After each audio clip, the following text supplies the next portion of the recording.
నేను 18 వార్డులో గెలిచినప్పుడు ఎవరి దగ్గర కూడా నేను ఒక 10 రూపాయలు ఆశించనే నేను సొంతంగా నా సొంత ఖర్చుతోనే నేను ప్రజలకు సేవ అందించిన. ఇప్పుడు కూడా నా 2వ వార్డు ప్రజలకు కూడా నాతో నేను ఎంత సేవ చేస్తానో అంత సేవ చేస్తా, నాతో మిగిలినంత సేవ నేను చేస్తా. వాళ్ళ వార్డులో ఉండి వార్డు సమస్యలకు 24 గంటల వార్డు సమస్యలకు పోరాటం ఉంది. దయచేసి నన్ను గుర్తించండి ప్లీజ్. నా ఫుట్బాల్ గుర్తుకు ఓటేసి నన్ను గెలిపియండి. మీకు 24 గంటలు మీకు సేవ చేయడానికే ముందుకు వస్తున్నా. 2వ వార్డు ప్రజలారా గుర్తించండి, దయచేసి నన్ను నమ్మండి, నన్ను నమ్మి ఓటేయండి.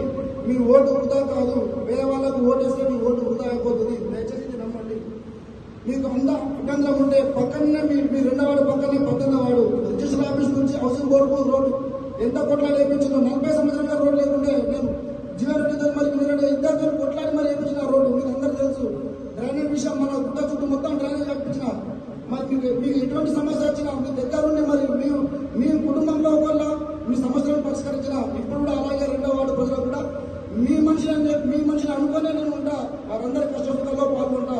దయచేసి నన్ను గుర్తించండి. ఆర్మూరు ప్రజలందరికీ మరియు మీడియా మిత్రులందరికీ నమస్కారం.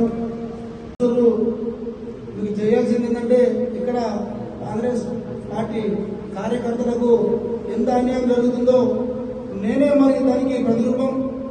మీరందరూ దయచేసి కాంగ్రెస్ కార్యకర్తలారా దయచేసి ఆలోచించండి. మనం ఎంత ప్రజలకు సేవ చేస్తున్నామో మన సేవని ఎవరు కూడా గుర్తిస్తలేరు. దయచేసి వారు చేసే అన్యాయాన్ని అరికట్టండి.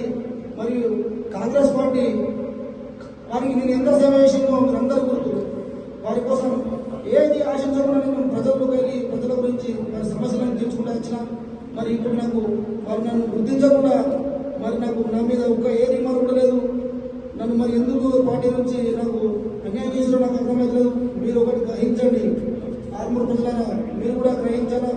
నాకు జరిగిన అన్యాయం మీరందరూ గుర్తించాలని నేను మనస్ఫూర్తిగా కోరుకుంటున్నా.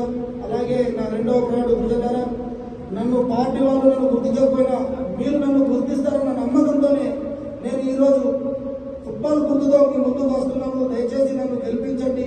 నేను 18వ వార్డు ఎంత అభివృద్ధి చేసినో మీరు చూస్తారు. అలాగే మన 2వ వార్డు కూడా ముందుకు ఇంకా అభివృద్ధి పథంలో నడిపిస్తానని మీకు మాటిస్తున్నా.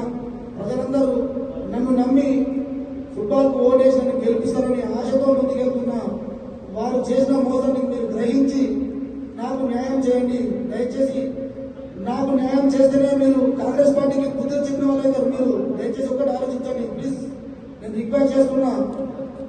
యూత్ పౌరులారా మీరు పార్టీకి సేవ చేస్తారు. మీరు కాంగ్రెస్ పార్టీకి తగిన గుర్తుతో మీకు ఉండదు. నాకు జరిగిన నష్టం మీకే ఉంటుంది. దయచేసి చూడండి.